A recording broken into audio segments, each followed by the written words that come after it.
Welcome to the ParlAmericas podcast. In this episode, we explore how weak institutions, social exclusion, and lack of opportunity fuel violence and organized crime across the Americas and the Caribbean, and the vital role parliaments can play in addressing these challenges.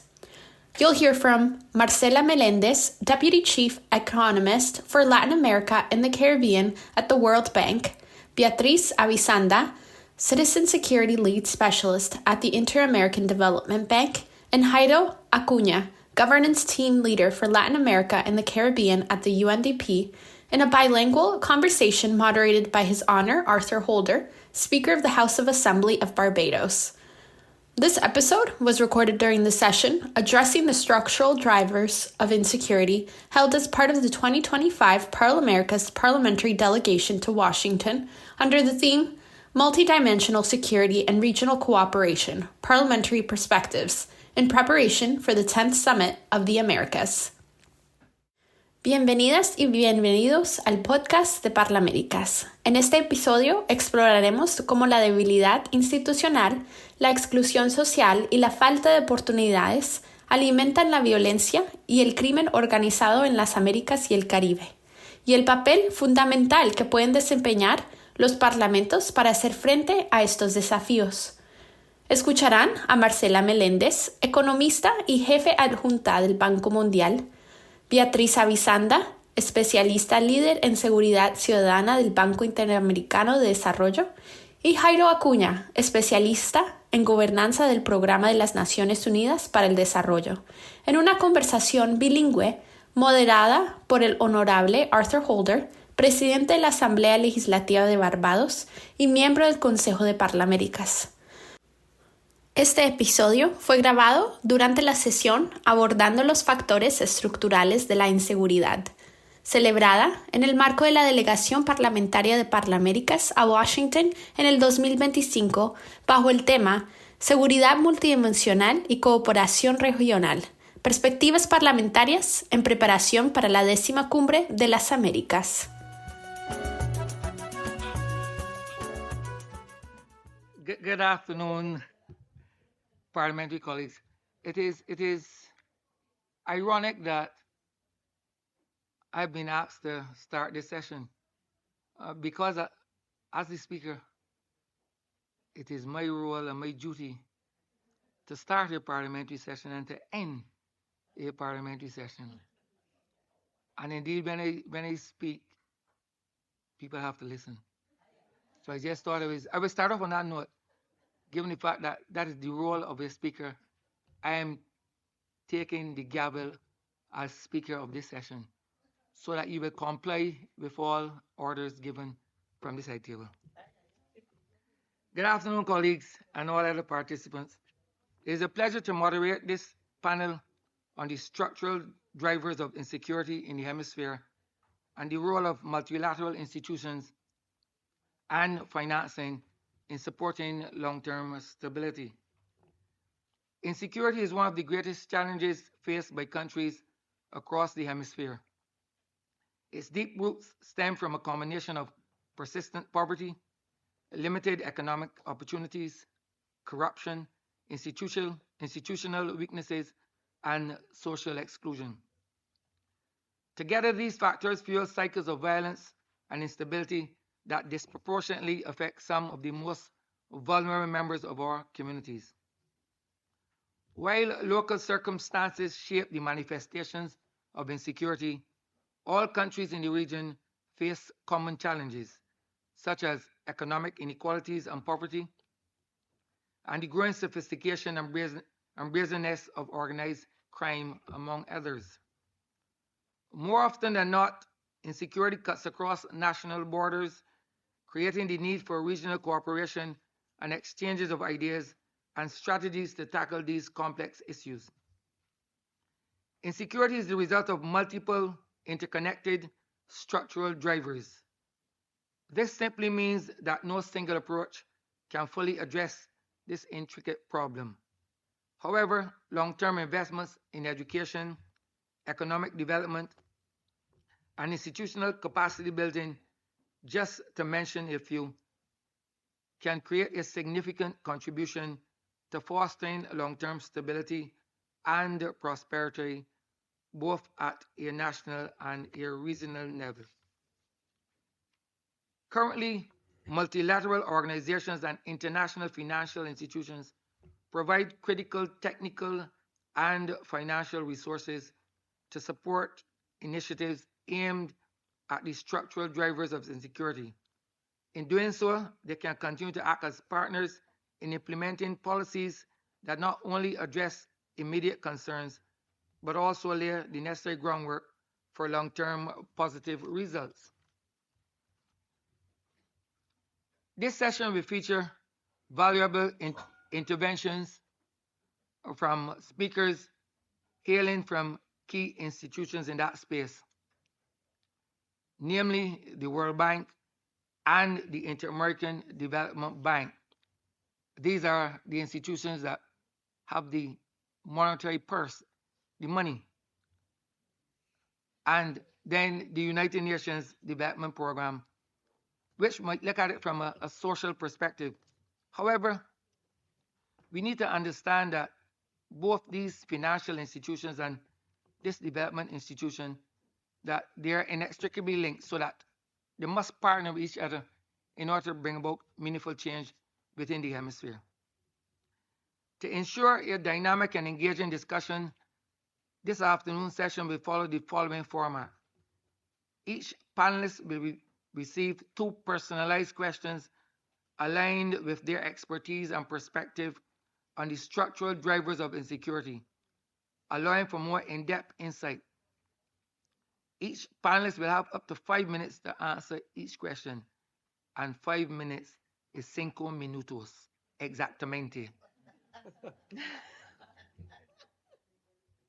This will then be followed by an open dialogue among all of us as parliamentarians, where you are encouraged to share your perspectives as well as ask questions of our esteemed panelists. This is an opportunity for an interactive exchange that both informs our work as legislators and provides our panelists with insights on how we, as parliamentarians, are thinking about these issues, which can in turn inform their work to develop programs and support our countries in a more meaningful way. With that said, let us begin with our first panelists. I would like to introduce Mr. Jairo Acuña, who will open our panel discussion. Mr. Acuña currently serves as the governance team leader for Latin America and the Caribbean at UNDP. Mr. Acuña, my first question to you is, from UNDP's perspective, what are the most significant structural drivers of insecurity in the Americas and the Caribbean, and how do they intersect with broader development and governance challenges? So there's a 2-part question. The floor is open to you, sir. Thank you very much. I have a question to start with. How much insecurity and violence can a democracy tolerate, and for how long? And I think that when we talk about the structural drivers from a development perspective, we need to find ways to answer that question. How much insecurity and violence can a democracy tolerate, and for how long? What is the point where democracy breaks, when the social contract is no longer satisfying the very basic principles of peace and security from the development point of view? I'm going to use my next 4 minutes, Mr. Chairman, to try to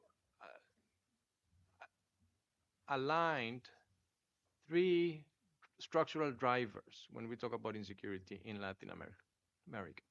The first is the political.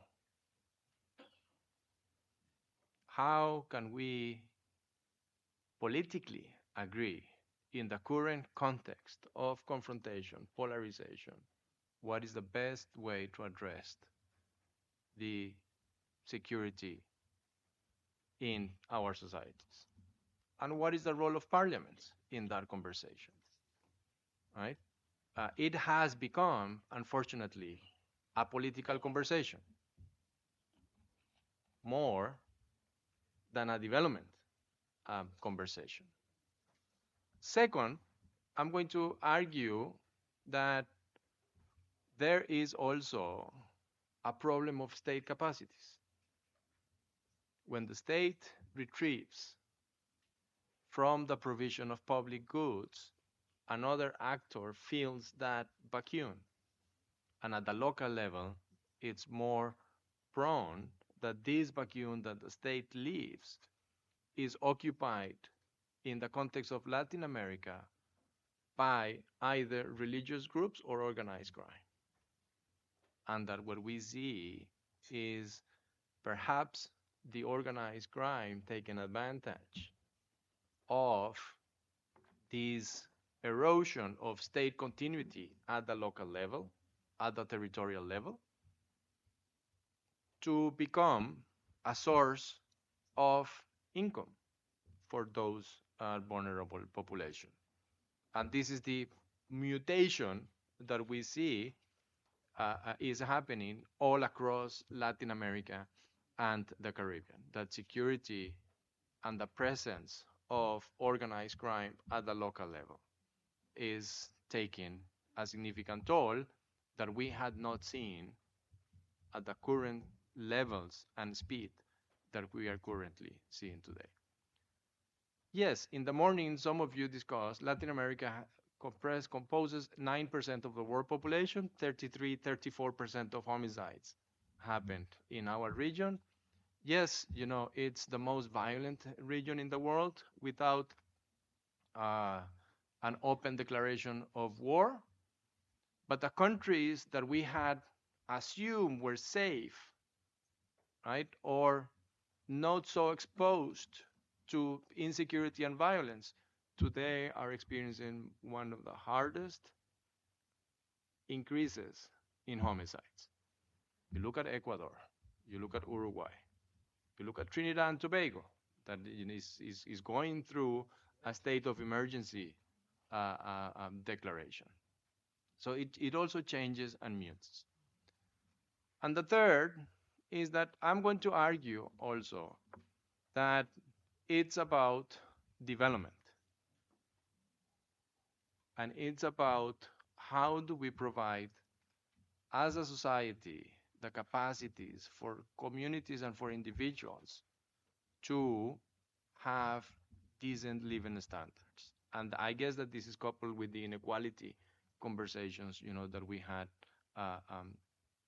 in the morning. The more unequal the societies, the argument goes, the more violence or expressions of violence occur.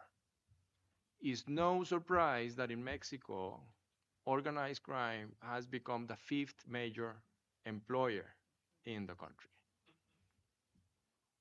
It's not surprised that in Jamaica, that is doing a lot of efforts in health and the budget for health per capita, when you have an expression of a gunfire small arm wound, the cost of that treatment is 3 to 4 times higher than the average cost for healthcare on an annual basis for an individual.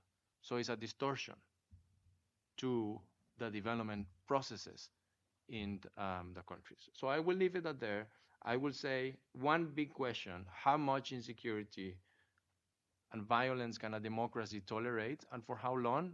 And 3 structural drivers: political, the capacities of the state, and the emergence of organized crime. I thank you, Mr. Acuña. My next question is to Ms. Marcela Meléndez, who currently serves as Deputy Chief Economist at the Latin America and Caribbean Office at the World Bank. Ms. Meléndez, I would like to hear from you how you see the relationship between economic development and security in the region. That is A. B, from the World Bank's perspective, what are the most important economic priorities to address in order to reduce insecurity? Thank you very much for the question and for the invitation. It's a pleasure to be here. It's a particularly good occasion because in a couple of weeks we will be launching our spring semi-annual report, which always has one chapter discussing macroeconomic juncture and a second chapter on a specific topic. This time the topic will be organized crime and violence in Latin America and the Caribbean. So this is to say that the first answer to your question is that the bank is seeing organized crime in all its expressions, and I will mention some of them besides just lethal violence, which is the easiest one that we observe, as a critical development problem, as a problem that will obstruct whatever we can do in an already bad equilibrium where the region finds itself, where growth is mediocre, productivity is low, productivity dynamics are bad, and we have large segments of the population still in poverty and living in high context of inequality.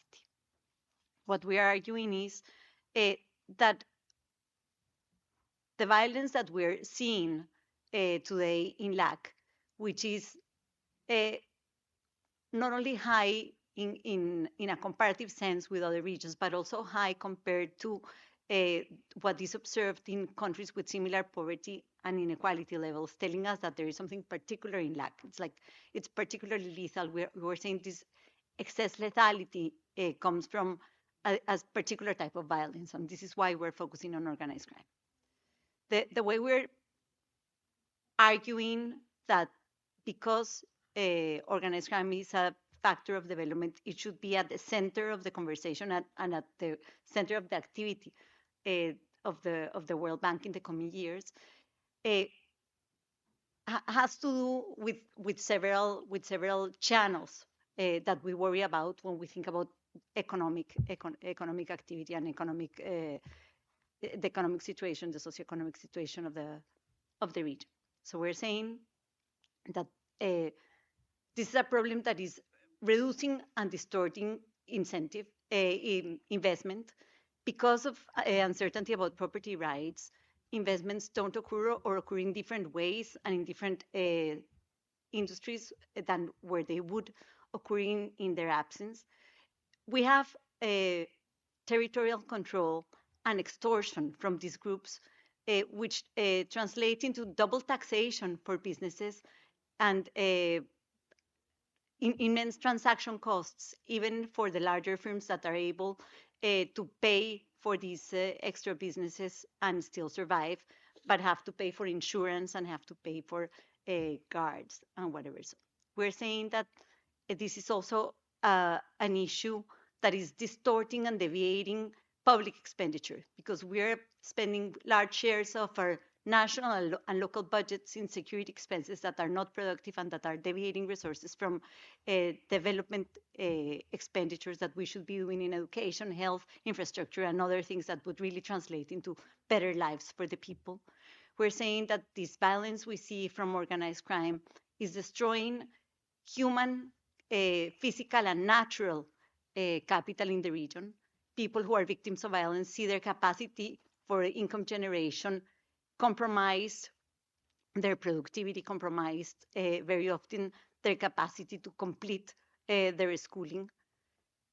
Perhaps the most obvious physical destruction is when assets and like infrastructure are destroyed by the violence. But one big thing that we have in the region is what we're seeing occurring in the Amazon, for instance, where illegal mining, illegal logging, and all sorts of criminal activities are representing water contamination and huge deforestation with immense costs for the future. And then you mentioned it at the beginning, we see organized crime and violence weakening state capacity. We know that large segments of the territory and several countries in the region are under control of groups that are using them to monopolize both illegal markets but also legal markets, often, and where they are, people often lose their political agency elections are being compromised. Candidates are being suppressed either by assassination or by pressure to retire. So there is a direct effect on the workings of democracy associated to this control of organizations that are imposing the rules in many communities and even in some places ruling after the behavior of people, not only like what I mentioned in terms of their political participation, but also in terms of their mobility, where they can work and how they can behave. So I guess we're starting from the other side around in your question.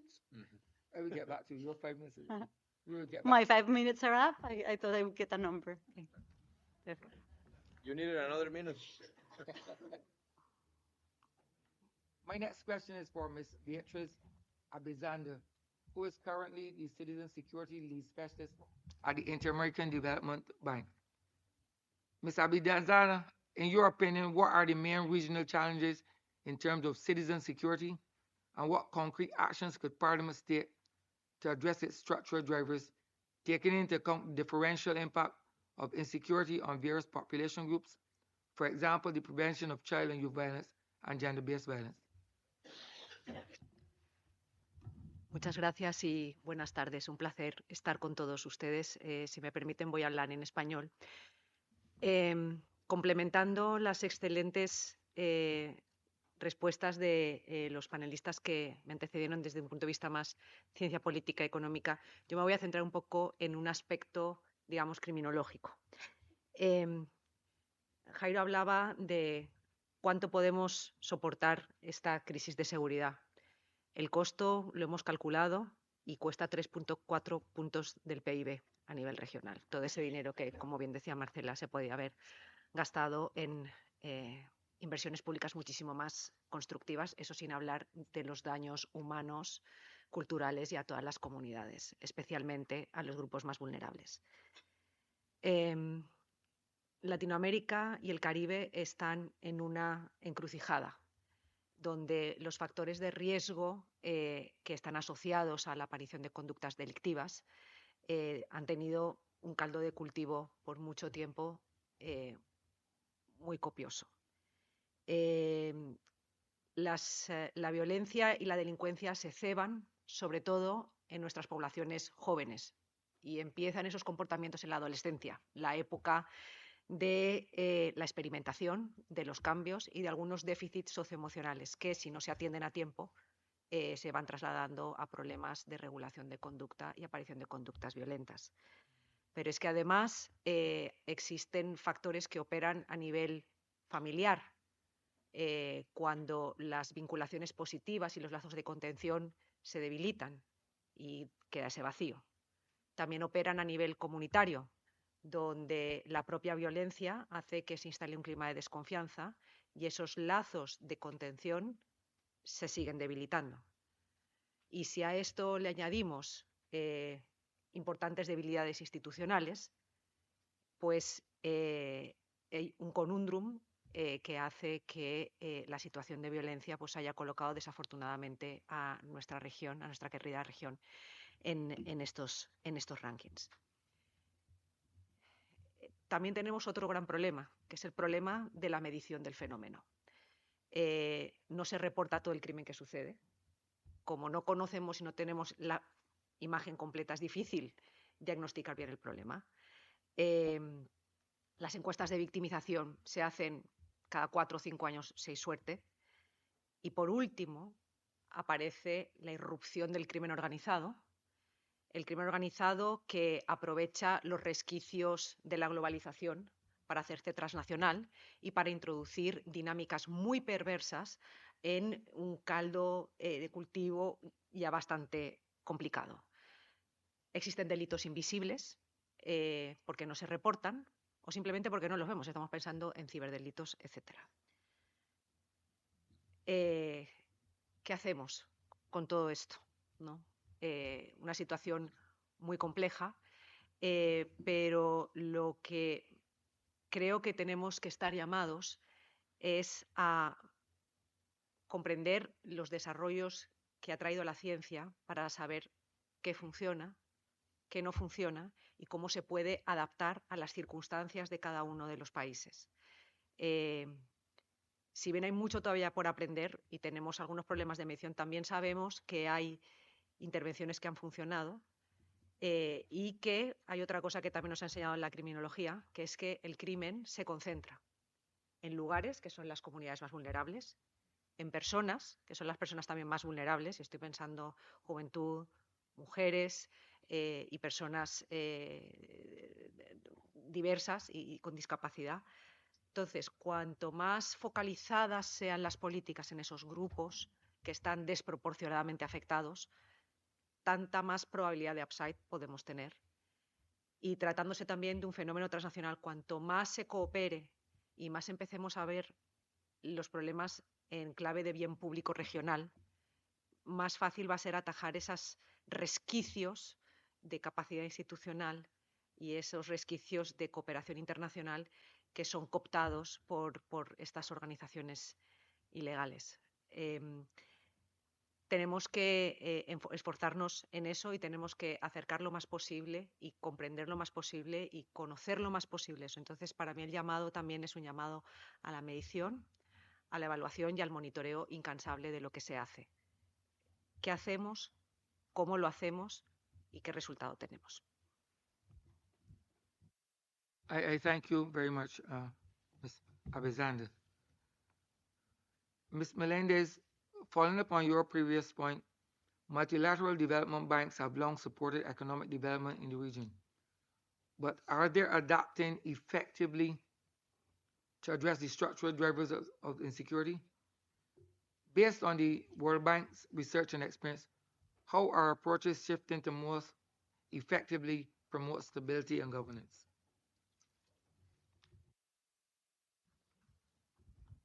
Probably a change in the conversation has to do with the understanding that social policies and prevention policies alone will not cut it this time. And that building working security policies, we're talking about prison systems, police systems, and justice systems, is part of what any democracy should have, and a basis. And that these two things are complements, not substitutes, which has been messing up the conversation a little bit. So what we're saying is, of course, we want a state that will be present with its services everywhere. And this holds in the absence of violence and in the absence of organized crime. So this needs to continue to happen. But given the stage at which the problem is, and the fact that we're seeing it expanding, as Jairo was saying, from one country to the next each year, we really need to look back and understand what in Latin America and the Caribbean has been different. Because organized crime is a global phenomenon, but there are a lot of places where it is occurring without less of its more harmful expressions. I don't know if it's politically correct to say something like this, but when we are seeing these big levels of lethal violence, when we are seeing extortion, when we are seeing child prostitution and things that should completely be unacceptable, you wonder if part of the solution is building, we're saying, strategic capacity in terms of understanding that even though building capacity is in general necessary to fight this phenomena, we need to be specific and try to target the most harmful expressions of crime. So the World Bank is having a big conversation within and thinking how it will come back to offer the region something that responds to the moment. And we do agree with what Beatriz said. We understand that part of what is absolutely necessary for policy design and to guide state action is to have better information. This is still a topic in which we very often, and governments very often navigate blindly without full information. And this is a reason with what they fail. Just to close my intervention, one thing that we're pushing for, aside from trying to convince countries to enter into a regular collection of data that can measure and benchmark the progress of some happenings, we're emphasizing the need to sponsor research groups that will have a long-term focus on particular cities and particular places, because this is what has really taught us a little bit about how these very context-specific problems arise and how they can be solved. And even when you think about prevention policies, if you target the wrong schools or the wrong neighborhoods, you probably won't get anything done. So for targeting, you need to understand exactly how these problems are manifesting and taking place at the neighborhood level and at a very granular level. I thank you kindly for your response. Mr. Acuña, let me ask you a second question. Where do you see the biggest gaps in how governments and multilateral institutions, including multilateral development banks and the UN system, collaborate to address these structural drivers of insecurity? How then can Parliament strengthen these efforts by shaping policies and fostering more effective coordination between all the institutions, sir? Before I answer your question directly, that I will give you a straight answer, to your question. I think that it's important that with what you just have heard, three different approaches, I am going to argue that we know what the solution to citizen security and violence is. We just need to put that together. Okay. And find a way, to put that together. And this is the biggest obstacle that we as a development multilateral agencies are currently facing.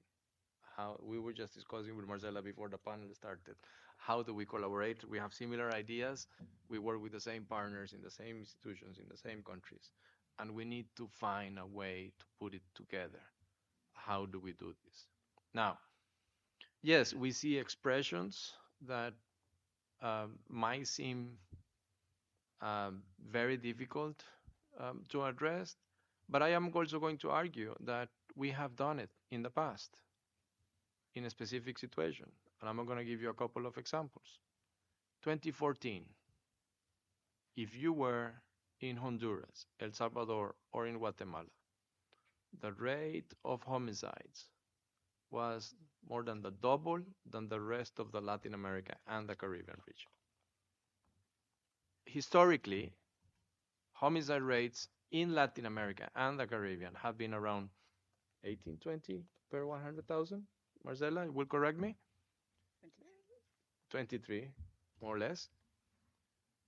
In 2014-2015, the rates of homicides in these three countries was about 45-50. 8 years later, 2021, the rates of homicides of these three countries were the same than the rest of Latin America, around 20 per 100 inhabitants. There was a significant reduction, at least in the most extreme expression of insecurity in the region. How did we do it? Well, there was another magic bullet, but there was a combination of policies. First of all, data was critical. Second, linked the solution to the local level and have what was called at that moment the territorial control plans, so to speak.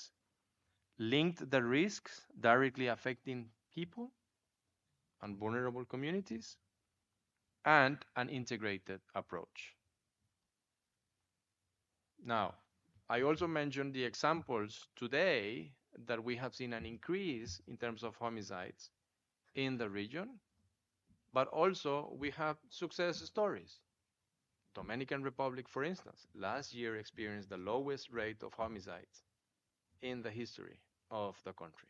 So there are things that are working and that are happening. We just need to find a way to maximize it. And our biggest, I would say, obstacle is we as development agencies, are partners with governments, is how do we bring this all together? Because at the end of the day, and I'm going to link this to what Marcela was just mentioning earlier, how it affects democracy. One thing that we have learned in the past 5 years is that the response that you have towards insecurity either weakens or strengthens democratic functionings. It's not an either or. We need to find a balance. We have done it in the past, in the region, in specific countries today, are finding ways to reduce the levels of violence and insecurity, and we need to find it. Parliaments have an important role in that regards, at the country level, at the national level, to call for these integrated solutions in your different committees when you have these conversations about political controls, parliamentary conversations that you discuss with the executive branch, with your development partners in the countries. What is that integrated approach in your country that is going to help bring more security, reduce the opportunities for organized crime to operate at the local level, reduce the capacities of organized crime to capture state institutions and state apparatuses, and make us multilateral organizations work together more integrated. Thank you so much for that response. But before I get to the final question, I want to ask you a question based on what you have just said. Because initially you said that you believe that there's a call for collaboration between the three units. If I hear you correctly, you're saying that all three of y'all institutionally should work together collaboratively as a unit.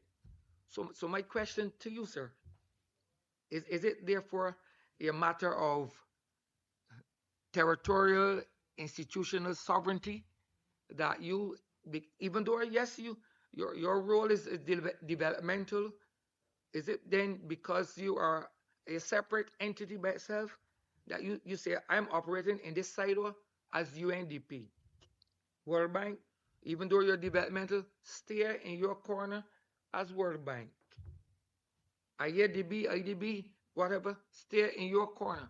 So if you at the outset have said that you believe that all it calls for is a collaborative effort between the three entities, pray tell me what is preventing such from happening, sir? Can I answer before? Yes, you can answer before. No, I should say that when we started a couple of years back, thinking that we should enter into this topic, the first thing that we did was start an alliance with the IDB and the CAF, which is the third development bank that operates in the region. Correct. And we are working together. So far, this branch, the branch of the alliance that I represent, is for knowledge generation. I am in an office that is a sort of a think tank for the region and for the bank, so I am not in charge of operations proper. But we are working together in that knowledge generation, and you will start seeing our products come out. Because the first thing that we're doing is gathering the knowledge that there is out there and bringing it in the shape of policy documents. And we will have a big set of policy documents that I think will be of interest. I hope that it will be of interest to policymakers in the region, that will be coming from us, from the World Bank, but also from the IDB and also from CAF. And then if the UNDP wants to contribute one on a particular related topic, we are not only open to collaborating, but that we are already collaborating, and we are now exploring ways to also extend this collaboration to inform bank operations in all of the cases. So we are there, and I think there is an even broader conversation in terms of what should happen in terms of collaboration and coordination. Because since this is a problem that goes over national borders, many of the big solutions require international coordination at the regional and at the global level. And this is a big conversation that should also be entering in. I can provide some examples, like one easy one. When we think about following criminal finances and following the money, this cannot be done by one country alone. To close off this part of the session, I will ask a final question to Ms. Abizanda. How can access to information and digital transformation contribute to the development of evidence-based legislative responses to reduce crime, violence, and insecurity? Can you share information about the IDB's work related to security and justice evidence platform? Muchas gracias. Yo voy a repetir algo que he dicho antes, y es que no pueden haber decisiones de calidad sin información de calidad, y no puede haber información de calidad sin datos de calidad. Entonces, la primera cosa es realmente mejorar la recogida de datos para comprender mejor el problema. Creo que también la región está recibiendo, y esto lo vemos a través de nuestra agenda operativa en la región, que desafortunadamente por el problema de inseguridad está subiendo mucho, que la región está abierta para un paradigma de mayor integralidad y de un mayor uso de la evidencia científica, o sea, de lo que sabemos que ha funcionado, y de métodos para seguir implantando intervenciones y evaluándolas. Entonces, es un momento de madurez para esto, y por ese motivo el banco puso a disposición una plataforma de evidencias. ¿Qué es esto? Es una página web donde es un repositorio que resume 708 evaluaciones rigurosas de intervenciones que han funcionado en 7 ejes. 7 ejes que es prevención de la violencia infanto-juvenil, estamos pensando en poblaciones vulnerables, prevención de la violencia contra las mujeres, seguridad urbana, el desorden urbano que forma parte también del problema, lo que funciona en el policiamiento y sobre todo en la capacidad de disuasión del delito de las policías, en el procesamiento y en los sistemas de justicia penal, y por último en reinserción social. Hay 91 tipos de programas, 708 casos, pero el problema que tenemos es que apenas ni un 10% de esos casos son de América Latina y el Caribe. Entonces, tenemos buenas historias, pero no las hemos medido. Entonces, nuestro primer trabajo es justamente el de medir y el de ponerlo en un idioma que sea accesible para todos. O sea, esto no puede ser un paper que solamente sirva para académicos. Un tomador de decisión lo tiene que entender, un ciudadano lo tiene que entender, y tiene que ser un idioma comprensible. Y también se está avanzando mucho hacia esa decodificación y hacerlo menos arcano, ese conocimiento. Otra forma también de acercar el conocimiento son cursos masivos online. Por ejemplo, nosotros también tenemos un curso de líderes para la seguridad ciudadana que ya se ha impartido a 34.000 funcionarios de toda la región. Otra de las maneras, poner a disposición plataformas de open data en materia de seguridad, que si queremos hacerlo con DataSec. La idea es acercar lo máximo posible ese conocimiento y esos datos para que se tomen las mejores decisiones basados en datos de calidad. Entonces, la idea es que haya este banco de evidencias que se puede acceder, voy a decir aquí el anuncio parroquial, plataforma de evidencias.iadb.org, está en el momento en español y en portugués, pero ahí está decodificado y traducido, porque un obstáculo que ha habido tradicionalmente es que muchos de estos estudios estaban en inglés y no eran accesibles a los países que no son de habla inglesa en la región. Esto es solo un primer paso. Como bien decía Marcela, estamos trabajando más en agendas de conocimiento conjuntas y, por supuesto, también desde el punto de vista operativo, en una nueva alianza para la seguridad, la justicia y el desarrollo, donde la idea sea que el driver del trabajo mancomunado entre todos los que trabajamos en materia de desarrollo económico y social sean los propios países. Ustedes tienen que ser quienes nos sienten a la mesa y que vengan de ustedes las iniciativas, de tal manera que sea realmente una plataforma de todos, para todos, y donde pensemos sobre todo en una clave multinacional, internacional, porque como bien estaba diciendo Marcela, este es un tema muy grande para cualquiera de nuestras organizaciones y desde luego para cualquier país a nivel individual. Gracias. Mr. Acuña, you wanted to respond? Yeah, no, very briefly. I think that I'm going to start where Beatriz left. I think that the Alliance on Justice, Security, and Development is something that we need more of. You know, the Alliance was recently launched last December. It has 11 agencies and 18 countries, 20 countries now, right? And we need to do more. And just a clarification, you know, what I meant to say is that we need more of this collaboration. It's not that it's not happening. right? I think that collaboration is happening. We need to do more and more structurally and continuously, within countries. I thank you kindly. It has been a pleasure to listen to the experiences, perspectives, and good practices shared thus far by your panelists in relation to the structural drivers of insecurity and the role of their multilateral institutions.